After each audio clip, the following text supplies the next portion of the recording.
नमस्कार दोस्तों अगर आपको ये बात लग रही है कि भारत की जो राफेल डील है 114 नए फाइटर जेट्स की वो केवल खरीद तक सीमित है, तो आप पूरी तरीके से तस्वीर नहीं देख रहे हैं। फ्रांस की मीडिया ये बात खुद कह रही है, वो दावा कर रही है कि भारत को सिर्फ नए राफेल फाइटर जेट्स नहीं मिलेंगे बल्कि पूरा राफेल का इकोसिस्टम अब अपग्रेड होने जा रहा है। यानी कि F3R से F4 स्टैंडर्ड में चेंज होगा और 2030 के बाद सीधा राफेल F5 आएगा। अब सवाल ये आता है कि क्या भारत दुनिया का सबसे एडवांस राफेल ऑपरेटर बनने वाला है?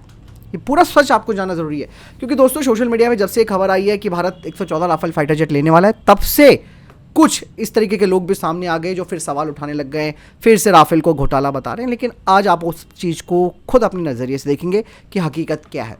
यहाँ पर कोई ऐसा नहीं है कि कुछ घोटाले को लेकर हम बात कर रहे हैं, हम बात करेंगे स्ट्रैटेजिक पॉइंट ऑफ व्यू से। क्योंकि दोस्तों राफेल फाइटर जेट हमारी इंडियन एयरफोर्स के लिए इसलिए भी ज़रूरी हो गया है, घटती हुई स्क्वाड्रंस है। अभी जो टेक्नोलॉजी ट्रांसफ़र को लेकर की भी बात आती है उसमें भी 30% हमें मिल रहा है, जो 60% तक जाएगा। बट यहाँ पर जो लोग इसे घोटाला बता रहे हैं या फिर पुरानी बातों को दोहरा रहे हैं, उसका कोई वक्तव्य नहीं है, उसमें कोई ट्रांसपेरेंसी नहीं है। हम सीधा स्ट्रैटेजिक मुद्दे पर आते हैं। फ्रांस की मीडिया पोर्टल दोस्तों, उसमें साफ तौर पर उन्होंने लिखा है कि भारत फ्रांस की डील ये इस साल हो सकती है, जिसमें कि भारत को 114 नए राफेल F4 वाले फाइटर जेट्स मिलेंगे। इंडियन एयरफोर्स के पास दोस्तों इस वक्त 36 राफेल F3R हैं। इन्हें भी अपग्रेड किया जाएगा F4 स्टैंडर्ड में, और कम से कम आपको मालूम है कि भारतीय नौसेना को भी राफेल फाइटर जेट्स मिलेंगे। तो इसका मतलब साफ है कि भारतीय वायुसेना के ज़्यादातर राफेल एक ही एडवांस ऑपरेशनल स्टैंडर्ड्स पर होंगे। और अगर ये डील कंफर्म हो जाती है, हालांकि अभी ऑफिशियली स्टेटमेंट दोनों सरकारों की तरफ से नहीं आया, मीडिया में ये बातें आई हैं, तो अगर ये चीज़ें कंफर्म हो जाती है तो भारत दुनिया का सबसे बड़ा और सबसे एडवांस राफेल ऑपरेटर बनेगा, इसमें कोई डाउट नहीं है। दोस्तों अगर भारतीय वायुसेना को राफेल F4 स्टैंडर्ड का अपग्रेड मिलता है तो इसमें कोई डाउट नहीं है कि भारतीय वायुसेना की ताकत को एक क्वांटम जंप मिलेगा। क्योंकि दोस्तों F4 स्टैंडर्ड कोई मामूली अपग्रेड नहीं है। F4 स्टैंडर्ड में दोस्तों क्या क्या बदलता है वो मैं आपको बता दूं, जैसे कि इसका RBE2 ISR जो कि एडवांस मोड के साथ हमें मिलेगा, SAR मिलेगा जो कि हाई रेजोल्यूशन ग्राउंड इमेजिंग के लिए होगा, GMTI ऑब्लिक ट्रैकिंग यानी कि चलते टारगेट को पहचानने की ताकत मिलेगी, नेक्स्ट जनरेशन फ्रंट सेक्टर ऑप्टोनिक्स यानी कि IRST में मिलेगा, जो कि स्टेल्थ एयरक्राफ्ट की पैसिव डिटेक्शन के बिना रडार ऑन किए इंटरसेप्शन कर सकता है, यानी कि यह स्टेल्थ एयरक्राफ्ट को भी डिटेक्ट कर सकता है, उनको इंटरसेप्ट कर सकता है। साथ ही दोस्तों हमें F4 स्टैंडर्ड में स्कॉर्पियन हेलमेट माउंटेड डिस्प्ले मिलेगा, मतलब पायलट जहां देखें हथियार वहीं लॉक, रिएक्शन का टाइम कम होगा और नया ग्लास कॉकपिट हमें मिलेगा, मतलब बड़े और हाई रेजोल्यूशन वाले डिस्प्ले हमारे पायलट के सामने होंगे। इसके अलावा F4 स्टैंडर्ड में दोस्तों बेहतर सेंसर फ्यूजन और सिचुएशनल अवेयरनेस मिलेगी। और मैं आपको बता दूं कि राफेल F4 दोस्तों केवल एक फाइटर जेट नहीं बल्कि इंफॉर्मेशन डोमिनेंट कॉम्बैट प्लेटफॉर्म है। दोस्तों अब बात करते हैं नेटवर्क सेंट्रिक वॉरफेयर की, जो कि असली यहाँ पर खिलाड़ी है। यहाँ पर दोस्तों राफेल F4 को कॉम्बैट क्लाउड के सेंटर नोड के तौर पर डेवलप किया गया है, जिसमें कि नई क्षमताएं जोड़ी गई हैं, जैसे कि Thales contact software defined radio, satellite communication जो कि secure real time data sharing करेगा। और राफेल दोस्तों इंडियन एयरफोर्स, इंडियन आर्मी और हमारी जो नेवी है उसके साथ साथ जो कमांड सेंटर्स है सभी से लाइव डेटा भी एक्सचेंज कर सकता है।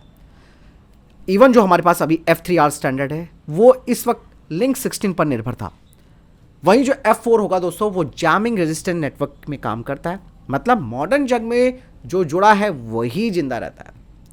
अब यहाँ पर एक और अपग्रेड आएगा राफेल F5 का, जो कि 2030 के बाद आएगा, और ये गेम चेंजर फाइटर जेट होगा, इसमें कोई डाउट नहीं है दोस्तों। राफेल F5 को फ्रांस भी बड़ी संख्या में अपनी इन्वेंट्री में शामिल करने की बात कर रहा है, और ये फ्यूचर टेक्नोलॉजी से लैस होगा। जो रिपोर्ट फ्रांस की तरफ से प्रकाशित हुई है उसमें बताया गया है कि कम से कम 24 राफेल F5 2030 के बाद बनने शुरू हो जाएंगे।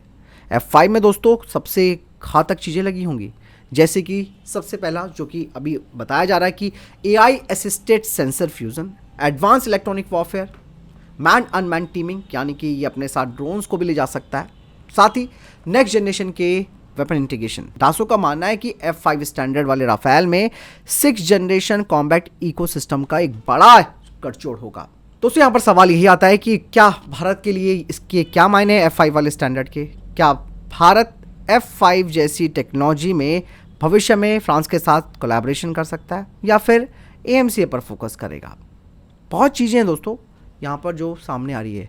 रफाल डील दोस्तों सिर्फ फाइटर जेट्स की कहानी नहीं है, ये है भारत की एयर पावर की एक बड़ी स्ट्रैटेजी। F4 आज की लड़ाई के लिए तो F5 कल की जंग के लिए होगा। सवाल यही है कि क्या भारत इस साझेदारी को टेक्नोलॉजी ट्रांसफर में बदलेगा।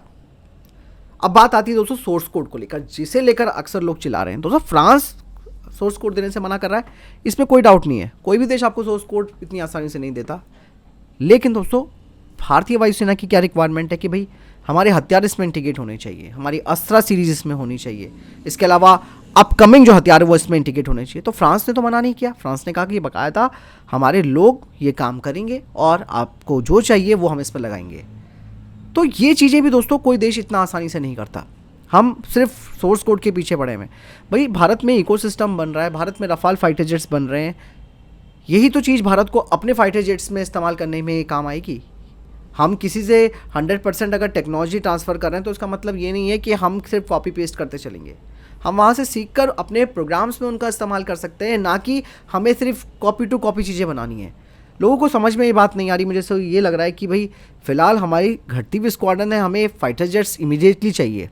और अगर कल को पाकिस्तान के पास चाइना का 5th जनरेशन का फाइटर जेट आ गया, या उसने और J-10 सीरीज़ को चाइना से ख़रीद लिया, JF-17 का प्रोडक्शन उसने बढ़ा दिया, तो फिर हम कहाँ रह जाएंगे। गैप कितना बड़ा है। आज 29 स्क्वाड्रन्स है हमारी, हमें 40 से ज़्यादा यानी 42 स्क्वाड्रन्स चाहिए। अब तो 50 तक की बात पहुँच गई है। कहाँ से ये सब चीज़ें होंगी। तेजस मार्क 1 प्रोग्राम जो है वो ऑलरेडी लेट चल रहा है।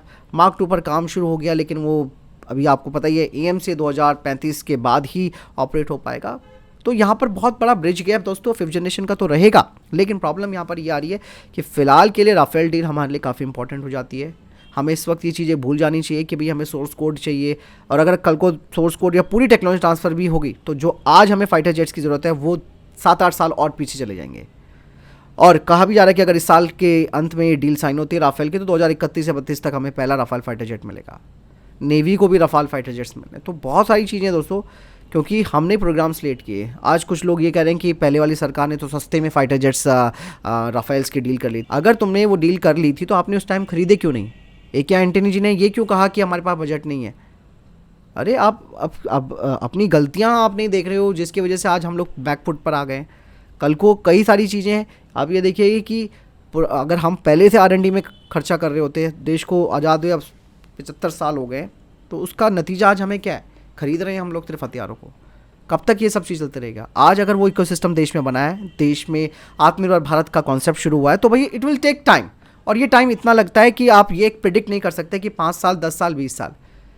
इंजन हमारा आज तक हम खुद का इंजन नहीं बना पाए फाइटर जेट का। लेकिन अब क्या स्ट्रेटेजी है कि प्रोग्राम बंद नहीं हुआ, काम उस पर चल रहा है कावेरी इंजन पर। कावेरी का जो ड्राइव वेरिएंट है उसका इस्तेमाल हम अपने यूकैफ प्रोग्राम में कर रहे हैं, और रशिया में जाकर के इसका टेस्ट हो रहा है इंजन का। तो सारी चीज़ें तो इस तरीके से पैरेलल प्रोग्राम चल रहा है। इसके अलावा फ्रांस के साथ ही हम लोग AMCA मार्क 2 के इंजन की डील करने जा रहे हैं, जहां भारत को पूरा टेक ट्रांसफ़र IPR राइट्स सब मिलेगा। भाई वो तो भारत के साथ बना रहा है ना, बल्कि ऐसा नहीं है कि खरीदना ही आपका मोटिव हो जाता है। आप लोगों को ये बात समझनी ज़रूरी है। देश में कोई भी काम अगर हो रहा है तो वो सिर्फ और सिर्फ देश के हित के लिए हो रहा है। कोई करप्शन नहीं है, गवर्नमेंट टू गवर्नमेंट डील हो रहा है। कोई भी आप डिफेंस की डील अगर हम इंटरनेशनल करते हैं तो G2G के माध्यम से होती है, कोई बिचौलिया ही नहीं है। फिलहाल दोस्तों इस पूरे सिनारी के बारे में आपको क्या लगता है, कमेंट सेक्शन में लिखकर जरूर बताइए।